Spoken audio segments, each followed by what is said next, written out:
Hello. Welcome to the Republica Unicornia podcast. Yes, I know it's a vlog. I haven't been here in almost a year.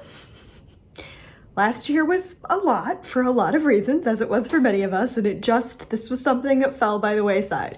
So if you are finding me, I have no idea how, but hi, I'm Kathleen. I'm the head yarn wench of Republica Unicornia. I'm an independent yarn dyer, a bag maker, and basically just a creative hot mess. You are going to get a lot of chatter today about all of the vintage knitting and sewing plans that I have and what I've been working on, and some shameless self-promotion. I have a shop update on Thursday, February the 27th at 7 p.m. Eastern Standard Time. So I'm going to do a little bag preview and talk about that at the end. So if you don't want to watch me be a commercial for myself, I totally understand. Just watch to that, and then I'll make an announcement about shameless self-promotion. This is going to be bumpy. There's no way around it. So, hi. Yeah, this is weird. So everything is horrible, as you may be aware. And so we are just doing our best to just kind of keep going. I'm still making rainbows. I'm still thinking about 1920s through 1940s fashion all the time. And I have a really exciting project that I just wrapped up yesterday. I'm looking at it, it is blocking and it is still wet. So I can't wear it, but I can talk about it. Get ready for like a level of just knitter, nerdy, granular detail. I'm sorry. Also, if you like your knitters to be soothing and calm and have warm beverages and just talk gently about knitting, I am not that person. So if you're not into hyperactive crafting chihuahua, then there are plenty of other chill humans out there. I'm just not one of them. So we're gonna jump in. So if you follow me on the things, you've probably heard me talk about this. If you don't, this is gonna be your first time, so get ready. I am 1000% fully obsessed with both the knitwear and the clothes on the British All Creatures Great and Small, the reboot, not the one from the 70s, which I'm sure is lovely, but the new one is killer. And I started watching it a couple of years ago. I love the books. I wrote book reports on the books when I was in middle school. Like, it's very important to me. Like, these stories are very, very important to me.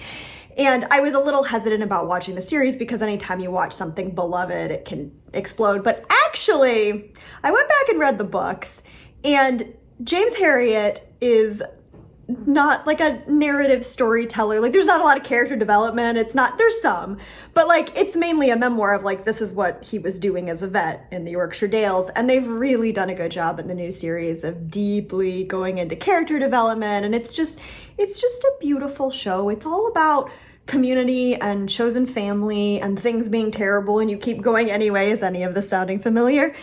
And the wardrobing is spectacular. So when I started watching it a couple of years ago, I had already been thinking about doing a 1930s, 1940s capsule wardrobe. I started doing that when I started sewing it, kind of a way to give me some enabling constraints for what I was going to make in a particular season. So the year before I had done Hot Hobbit Fall, which was very fun. And it was like little dirndls and puffy sleeve blouses and pinafore things. And it was very cute and I had a lot of fun and I still wear those pieces.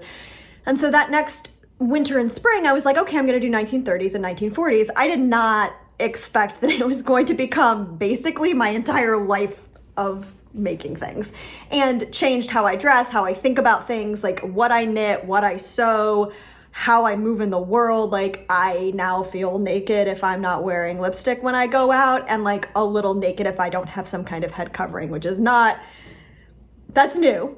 And so it kind of made me switch into going on full vintage, which I love doing and has been just such a source of joy and fun and just really, really great. My little historian heart is all warm that I can dress up like this. I mean, it's great. It's really just highly recommend you find something that you love as much as an 8-year-old boy loves trains, right? Like, find those things. So I am fully obsessed with the wardrobing on All Creatures Great and Small. The knitwear is top notch. Like, there's no other way to describe it. Whoever their costume designer is, actually I know her name. Her name is Roz Little. Roz Little's vision was amazing. And so there is a real attention to period details. There's a real attention to kind of like how knitwear would have been part of people's lives, and you see the same things over and over again because people didn't have, like, thank goodness, didn't have access to ridiculous amounts of clothes, and so you would wear the same thing over and over again. And I love sometimes, like, you'll see them getting worn out, so you'll see characters who are kind of having a hard time, who have ratty knitwear. It's just beautiful. But what really gets me is, because this is my favorite thing in the world to knit, is all of the color work. And so I have been on just a little bender, I think that's the best word for it, of recreating, finding original patterns or engineering them and recreating the color work, specifically the color work knitwear of All Creatures Great and Small. And this one is the one that I finished up yesterday. I'm pulling it, that's a horrible noise. So Tristan Vest, who is probably the character I'm least like, actually, but Tristan Vest is one of the main character's younger brothers, and he's like a bit of a lad. He really is. He's kind of like irresponsible, but he has some, like, an A+ vest game. And so his vest, there's one that I saw that I just, like, the minute I saw it, I was like, I'm gonna have to make this happen. It is a stranded color work. It's a charcoal gray. It has like this, like a zigzag. What I noticed is there's a zigzag of a ultramarine blue, and it's just really, really stunning. And so I finally decided, I was like, okay, I'm gonna do this. And I figured I would be able to find the vintage, at least the color work pattern. So a lot of their knitwear is made from period patterns, and a lot of them are still out there. And so I went on a long hunt. I cannot find this anywhere.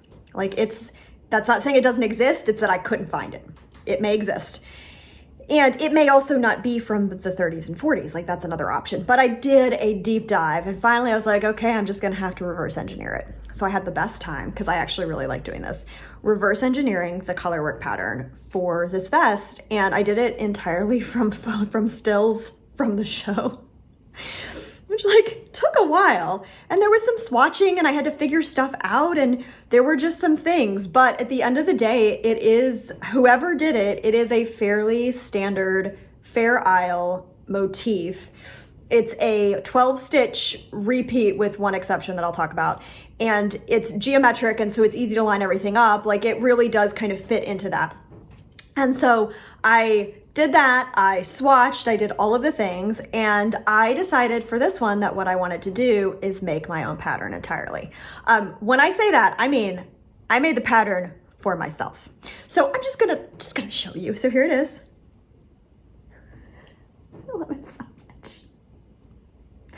Oh, I need this to dry so much faster than it is. I blocked it. I think I got it soaking like yesterday at like 4, and it's noon the next day, and it is sodden. It's cold, and so nothing is drying like I want it to. So here it is. There are some differences from the original, just in case someone on Instagram decided to tell me that I not picked the right blue, which is interesting because it's my vest and not theirs. And so I went with a slightly lighter gray for the main color, just because I actually don't wear cool neutrals very much. I tend to lean towards browns and like creams. And so I wanted a gray that was going to work with that. And I actually really like it. This is a Jamieson and Smith, I believe, color. And I went with the original has kind of a like buttery yellow. This is a color you see a lot in vintage knitting. And I really don't like chalky pastels. Like, it's like a whole thing with me in the chalky pastels.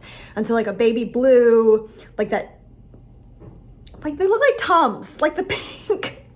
Oh. I can like taste them. So I don't do chalky pastels. And so the yellow and the blue in the original were definitely in that. And I was like, I can't do that. So this is actually a chalky pastel that I overdyed for another project. So it's a little darker, and so the contrast isn't quite as much as it is in the original, but I wanted to do colors that I was going to enjoy wearing because this is my vest. So that was kind of the difference. And so there's no pattern for this. This is the first time that I'm getting more to where I'm comfortable doing this, which is great because I've been knitting for a long time and I knit a lot, is I wanted to make a vest that was just from my measurements. And so a steeked colorwork vest, so it has steeks, and I'll turn it out and show you all the steeks. And I wanted to give it some waist shaping. So it has a deep welt, which is like a very 1940s thing, and it's cropped, which is also like a very 1940s thing.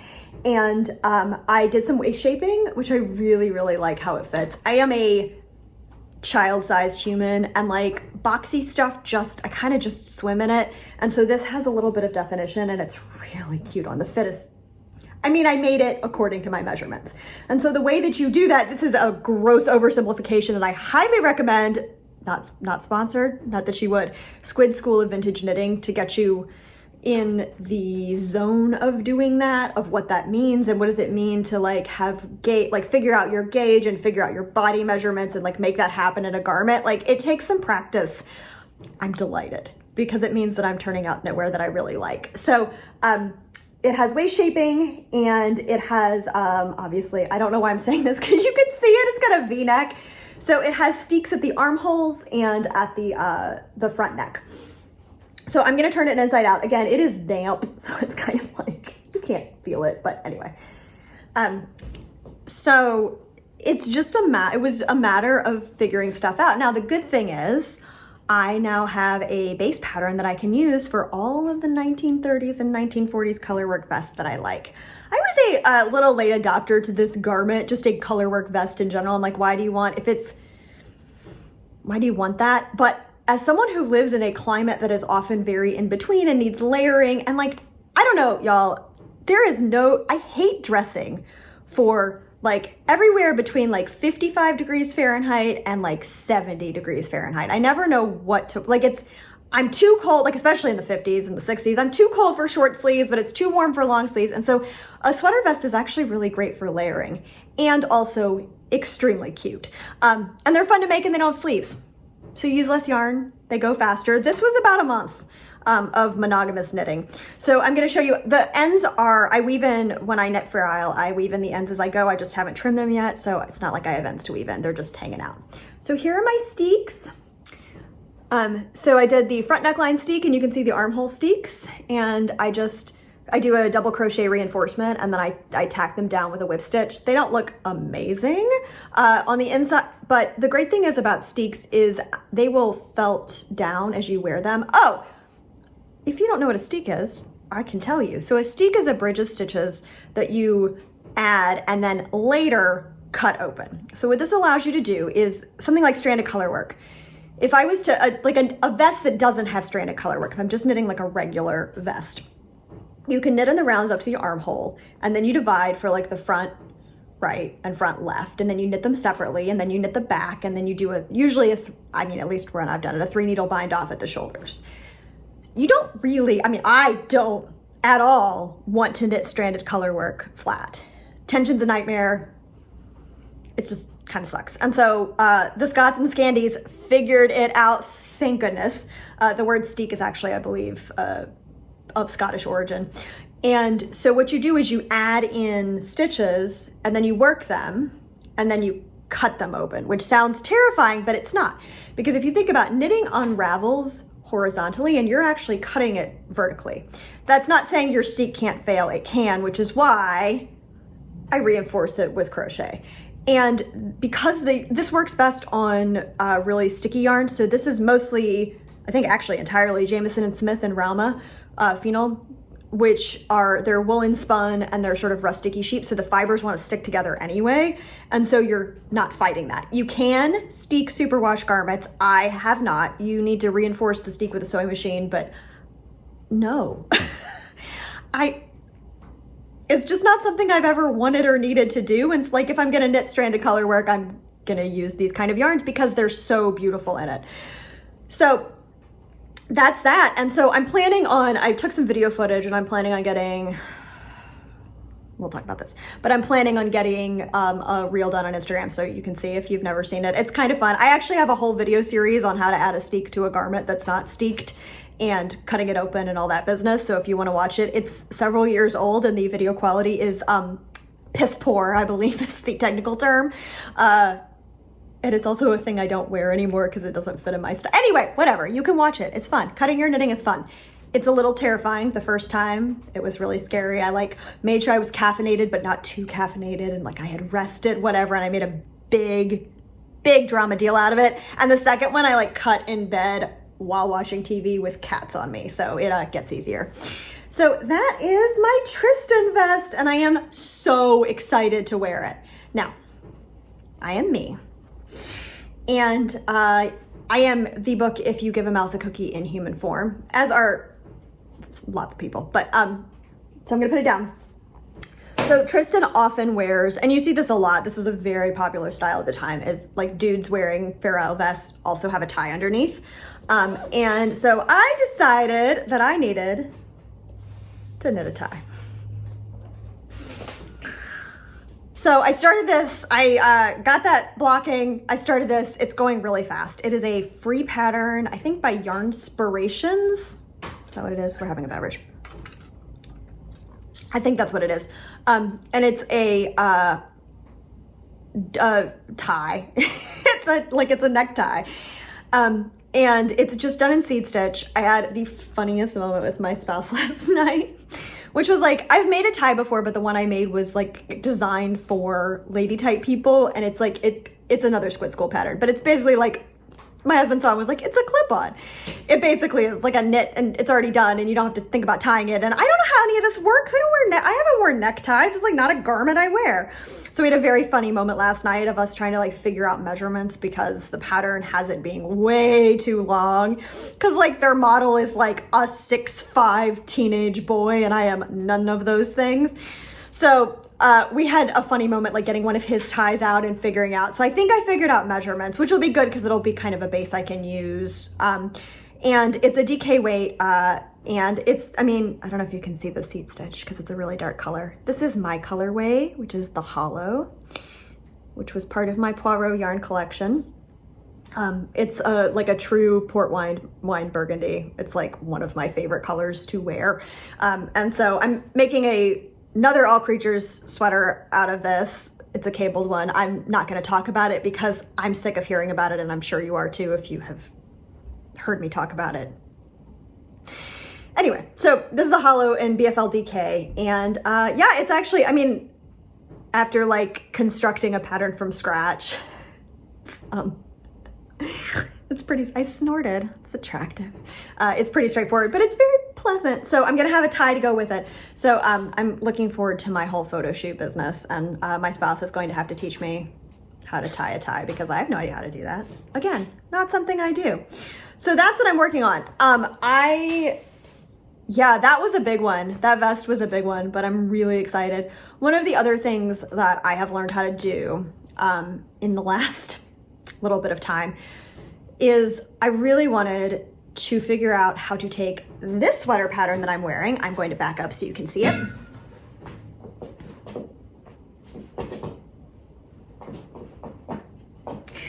This is the home front from Squid School of Vintage Knitting, and it's sort of like her base like sort of perfect 1940s jumper. It's got puff sleeves. It's got a button. I don't know if you probably couldn't see it, but it's got like a button placket in the back, so it buttons up, and it's one of those things. There are like a handful of things that I make that are just so effective. Like they just scream the era that they are. And this is one of those. This is like the sweater pattern, and Sydney intended it to be a basic sort of like base for all of your 1940s sweater dreams. It's like I was saying with the vest, where it is knit in the round up to the armpits, and then you divide for the, you do some shaping on the front, and then you divide for the shoulders, and then you do the back, and then it's got 3 needle bind off, and you do set in sleeves. Like, it's great. However, we have the stranded colorwork problem again. And so I guess it was like, was it early January? I think it might have been early January. I finally had some limited brain space to sit down and figure out how to make this pattern shaping and all of my measurements and numbers and all of that work to put in steeks so I could do stranded color work. Because again, a lot of this is the other thing about steeks, is a lot of the period color work patterns don't use it. They have you knit it flat. Again, I'm not gonna do that. So I did all of the work and all of the like, I'm making it sound a lot more dramatic than it was, but there is some figuring out, right? So the pattern is written with shaping different on the front and back because it's your measurement. So I'm narrower up here than I am across the back by like a whole inch. And so in order to get to fit right, you have to kind of figure that out, and you have to do, the pattern is written so you do shaping separately on these pieces, but if you're doing it all in one piece with steeks put in, you have to take that into account. And so there was some figuring out, and I knit a sweater and I love it.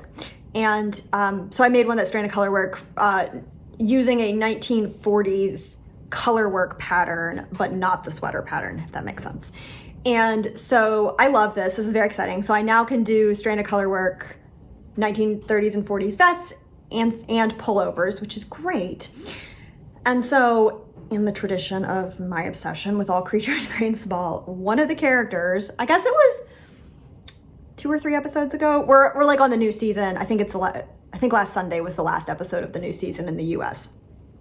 And the one character had this colorwork sweater on that I saw and was like, oh, I need to make that, which again turned into a whole thing. So I just ordered yarn for that. It is from a 1940s, I believe, Copley's pattern, and it is not a super available pattern. One of the yarns titles is a racist slur. And whoever the brilliant contract knitter for All Creatures Great and Small was used fewer colors, and it completely changes the look of it. So I had to figure all that out, and like, of course, because I have so much woolly wool in stash because I've been knitting strand of color work like this for several years, and so like I get like little 25-50 gram balls of like lots of colors. Somehow I had to order all new yarn for this because that is how it goes. So that is on its way, and I am so excited about that one. So that's gonna happen if I keep chatting here with y'all. You'll see that. So that's kind of what's coming up next. I'm definitely at a weird moment in between projects. I was like, I have all of these. I have tons of sock whips that I should be working on, and of course I don't want to do that, so I'm knitting a tie.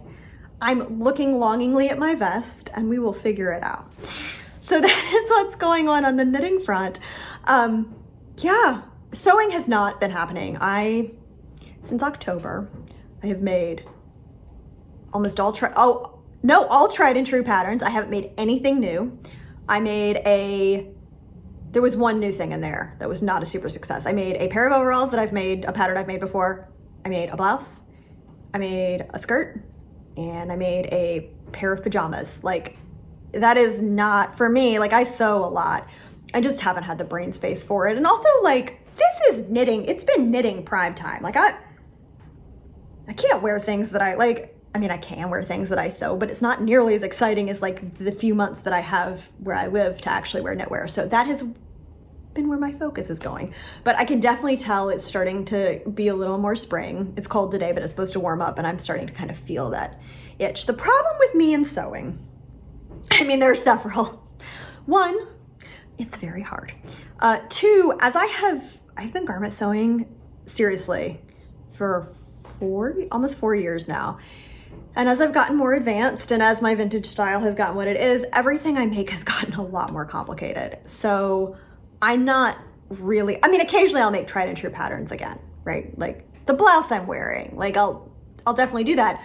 But if I'm gonna sew something, it's probably going to be something either from a vintage pattern or a vintage style pattern. It's going to require a full mock-up, and it's going to take a lot of brain.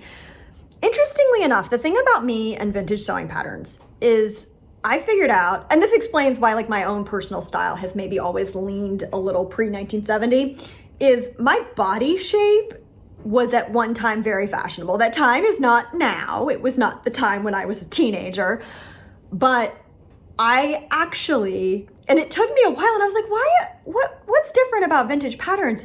I don't usually have to make any fit adjustments, which is wild and unfortunate for sort of regular shaped human beings, but it's great for me.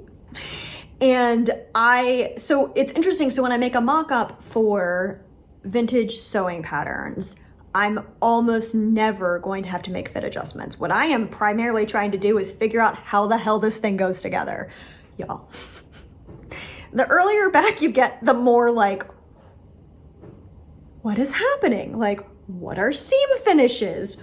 How is this even working? Like, there are so many things like that. So I really do have to do a full mock-up just to understand how the thing goes together. Oh, and of course, like, which is something I actually kind of love, the instructions are always sketchy or like just non-existent. And I sewed it was a Vogue pattern from 1939 that they had re-released and sort of like updated. And I was like, why is there so much information? And then of course it didn't fit right, because this is a crazy thing. This is very small. The measurements as sort of the cultural, I don't know, like the social cultural understanding of like an ideal body type. By the way, I think that is bullshit.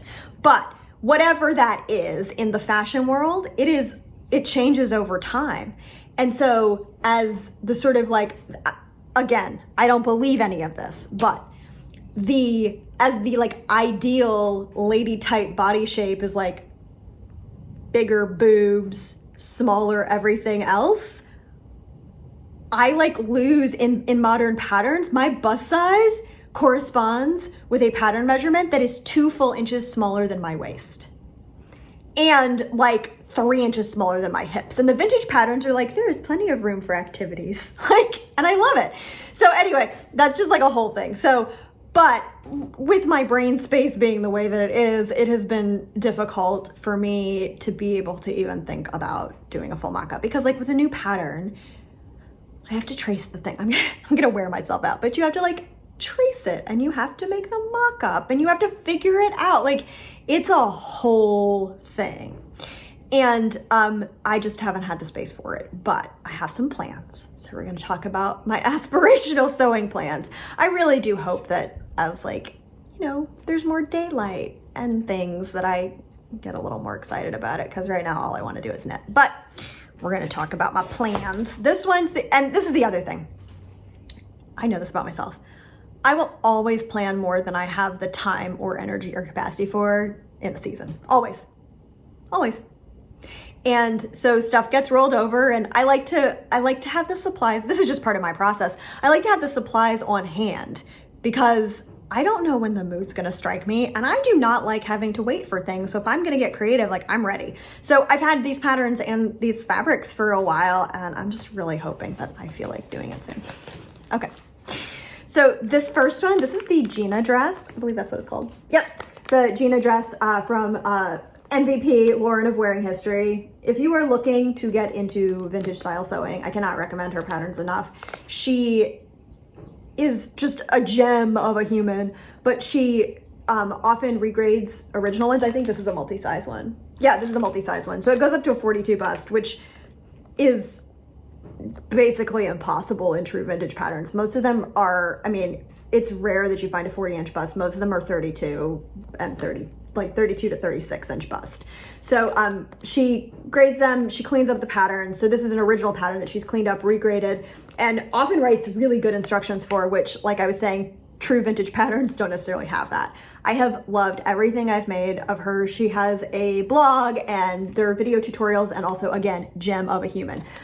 So if you are looking for a way to kind of get into vintage sewing, this is where I'd start. I would start with the smooth sailing pattern. I think I have talked about that here before because it changed my life.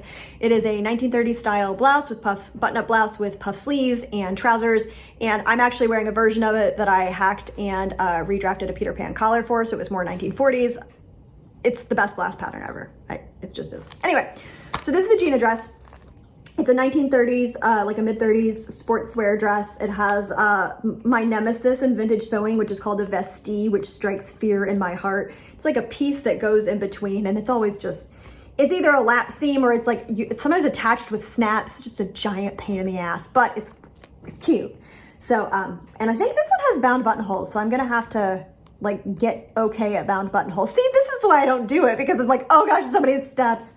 So, I love this though, and it's a great summer dress. I love like a sporty, 30s sporty look. So here's the fabric that I have for it. It is a seersucker and like really great. I'm having, and by a moment, I mean like we're on a year of these like 1930s primaries that aren't like, they're not like true. I mean, they are primaries, but I don't know, they're not like as brash, maybe is the word. Like this green is like got a little more blue in it. Anyway, I love these. I like love an ultramarine blue. I love this green. So that is what I have for this dress. So that's one I really want to get to this spring. This is another wearing history pattern that it's interesting as my sort of personal tastes change and evolve. Like I sometimes find from pattern companies I really love, I'll find something that I didn't notice before. I'm like, oh yeah, that. So here's this one, another very, very, very 30s one. So here's the blouse. I don't know if y'all can, maybe it'll do it this way. That work? Maybe. It's got massive puff sleeves and some gathering at the yoke, and it's got this belt and a bow, and it's got like, I think it's a hidden button placket. I think I bought the like elastic loop button things like for bridal gowns. I say this like I've had so many bridal gowns, but and I think I want to do contrasting buttons, or I want to figure out how to do it like just a button placket. I'm not going to make the skirt. The skirt's a bias cut skirt, which uses a ton of fabric. It's very period appropriate. That's like a very, very 30s thing, because you get, when you're cutting pieces on the bias, you get stretch in them, and so it's like really figure hugging. It's very, very, very like, it's very 1930s. But I have a 1930s gourd skirt pattern that has kind of the same like flared effect at the bottom that I have made several of, and I love them. It's just like my perfect skirt pattern. So I'm going to make that. Yeah, this is, and so it'll be a two-piece thing. I love a two-piece dress is like a very 30s, 40s thing. So, I picked out some very fun fabric for it. So this will be the blouse. It's like a teal with like, it has pottery on it. I'm not sure how period accurate. I think it's like it's not totally inaccurate, to have kind of a novelty print like this, but the color is so beautiful. And then this is a linen rayon blend in a mustard. So that's what I'll be like. And I think I'll probably knit a belt for it. I like having, I can't, obviously I live in the deep South. Like I can't in the US, I can't wear wool most of the year. And so I'm really enjoying kind of working in little knit accessories. So like, you know, belts and ties and things like that. So I think I'll probably go ahead and knit a belt for this. But the blouse is I looked at the instructions and I was like, oh, it's gonna have a mock-up. It's gonna have, this is just kind of it's just part of the process. So that is on my list as well. And I have another one that I don't have the pattern for, that is a 1933 sundress with a fluttery sleeve jacket. And I have fabric in a cart for that. So that'll be happening, hopefully in this spring. I'm trying not to, overcommit to myself, because then I feel like, you have these, I love having plans. I love plans. I have a Word document that's just like everything I want to make, and stuff kind of goes on and off it, and I change my mind, and I use things, I use fabric for different things, and I use different patterns. And so it's kind of finding the balance between the, I want to do all the things, but I actually want to do some of them. So that is that. So yeah, that's probably kind of it for what I've been doing. It's just,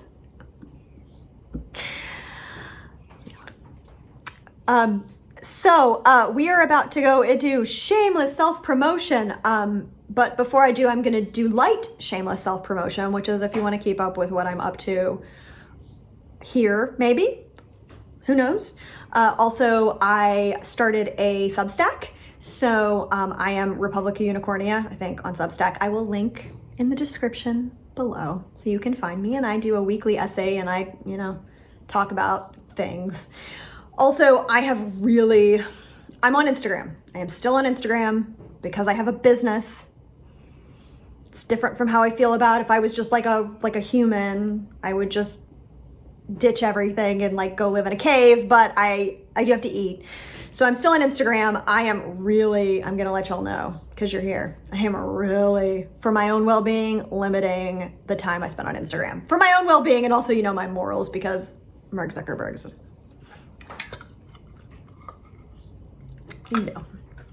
So, I'm not on there as much anymore, which is weird because I totally built my business using Instagram as my primary marketing tool, which is just, it feels very strange. But it's good for my brain. Highly recommend social media detoxes. I don't know about y'all, but I cannot, I'm an empath. I'm like a little spongy empath, and being exposed to everyone else's constant anxiety, it's just like, I have to tend to my nervous system so I'm okay. And so I've really taken, I really, like, if you're finding yourself feeling like, I mean, obviously, like, it's totally natural to feel right now, right? Totally natural. However, if you would like to minimize your suffering, I can't recommend stepping away enough. Like, I've taken it, like, I will take it off my phone, and it's actually been really good. My attention span is longer. I've been reading for the first time in a long time. So I've been reading, and I've been able to focus on the projects I want to focus on. So that's my little plug. But also, you can follow me on Instagram. I am there. It's a good place to DM me if you need to. Y'all, I don't know. None of us know. That's it. None of us know. So yeah, I think that's the best place to find me. And also on ye old website at republicaunicornia.com, there is a shop update on Thursday. I mentioned that, but I'm going to do it again on Thursday, February the 27th, which is next Thursday at 7 p.m. It is yarn. It is fiber. There's some spring mini skein sets. I just like looked over. It's like this update is like half just bonkers neon explosion and like half like deep jewel tones, blues, greens, purples. So there's something for everyone, unless you don't like those colors, in which case, no. But yeah, so shameless self-promotion starts now because I'm going to talk about bags because I sewed project bags, which is very fun. I feel like I did a Christmas update, well, winter holiday update in end of November. I remember because I had bronchitis and a sinus infection. It was great. So anyway, it's nice to get back to bag cutting, bag sewing, bag process stuff. It's felt a little bumpy getting back to work. I'm not going to lie. Also weird. It's just weird. It's weird. I don't know. Are people gonna buy things? Like with everything that's happening, like it's a but also making things feels good. So I'm gonna do it until I can't anymore. So bags. So I'm gonna start, there's only one print of the extra large sweater weather bag. So this is like the big, I will iron it. Here, we'll do this side. It's not as crunchy. So it is possum screaming and potted plants, which I think is highly relatable. Look at them. I love them. So there's these guys. I think there's two of these. These bags they're a lot to wrestle under the machine. And so I don't make a ton of them. And sometimes when I do, they end up in my stash. It's my favorite size. So there's a couple of these. So possums. And we're gonna do the sweater weather bag. So these are like 3 to 4 skein projects. Not necessarily a sweater, just, whatever. This is a size okay, I say this, like, of course I'm gonna like them. I make them, but I do use my bags. So 1980s kitchen geese. I don't know if you had a mom who was into this, but I certainly did. I actually went to go see my family a couple weeks ago, and my mom is still using the goose knife, but it's so old that like there's no more goose on it. Like the paint wore off, and it's just like an ivory handle. She's like, but it's my favorite knife. So 1980s kitchen geese. Hot trash pandas. Also, this is always so hard to show in photos. I do take a lot of care picking the lining fabric. So this one has a metallic black and gold because it's nighttime. They're nocturnal. So we got some trash pandas. This gorgeousness. It's got birds. There's like, there's also little grasshoppers. There we go. Just a lovely, like I love the colors of this one. And of course, because I can't not, got manatees. Look at their little faces. They're so cute. So we got some manatees. This is a very, very like classic me print. It's classy unicorns. Look. I actually looked into getting this is in a different colorway as wallpaper for our guest bathroom, but it was gonna be like $700 for a wall thanks Spoonflower, and I was like, probably not. But we got some classy unicorns. We have some pink unicorns, some pink desert unicorns. Okay, that's it for the sweater weather bags, I think. And then we have sock bags. So these are pyramid shapes. So these are good for like socks. I mean, that's what I made them for. They're also good for like hats, mittens, kind of 1 to 2 skein projects. I love this size. I use it all the time. And I did design them to have a wrist strap. It is not a fully size inclusive wrist strap because unfortunately I am limited by the width of fabric. And so I had to make the call about how I was gonna do this because like, I also think it's really important to use materials effectively and not have waste because fabric waste is unfortunate and I like to avoid it. So that's the deal with these, but they do have a strap. This one is jams and preserves. It has pickles and jams. So there's that one. This one is a like classic, I say classic, but whatever. I made this one, I did this fabric maybe like 5 years ago. My out and about sock bag is literally this bag. And I love it because it has kitties. It has little tuxedo kitties on it. And I have a tuxedo kitty. So this actually predates Pip. But I love the like Escher boxes with cats. Like that just really does it for me. So that's one. And capybaras and berries, capyberries. Okay, this one, I bought this interior fabric, this lining fabric, because it was like supposed to look like strawberries. So it's got strawberries on the outside and then it looks like an unripe strawberry with the red zipper. I think about these things way too much. I entertain myself. And this one is armadillos. It's little block print armadillos. This artist is awesome. I have a print. No, I've multiple of her prints, and also our guest comforter is hers. It's New South Pattern House. Her name is Katie Hayes, and she's out of, I think, Durham, North Carolina, and does just like really, really beautiful stuff. Also, cool human. And she does a lot of stuff with like native, like she does prints, block printing, and a lot of them are like native species and things like that. She also did one that is unicorns pooping rainbows, which I have as our tea cozy. I was having like a little nostalgic moment. The business has been going, this is years, we're coming up on 7 years, which is bonkers. And so I definitely like, when I was picking fabrics, there's some like classic ones that I really enjoy doing that are like maybe like 2019-ish. And so I've brought some of them back, which I don't always do because I make a big fuss about how bags are limited edition, not because I'm trying to stoke FOMO or anything. It's just, I spend a lot of time with these and like, I don't want to make 9,000 of the same print. Like I get bored. So it's really just how I keep myself going. And so, but I do bring stuff back that I really like. So this was another one that when I showed this, I had several people be like, oh, I have that one. It's, I don't know if y'all can see. There we go. It's a little library card, like not library cards. What are they called? The like checkout slip things, you know, that went in the little manila envelope thing that you got stamped. So you know when your book was due. If you are a person of a certain age, as I myself am. So it's little heart cutouts and there's like this little red one. Oh, I love this fabric. And I got a matching lining. It's the red. So yes, this one's very near and dear to my heart. And another one that is the squirrel print. I love this. I have this bag too. It's funny, I definitely made ones that I have bags of, and it was about the same time. These little mustard colored squirrels. And I went with an aqua. There we go.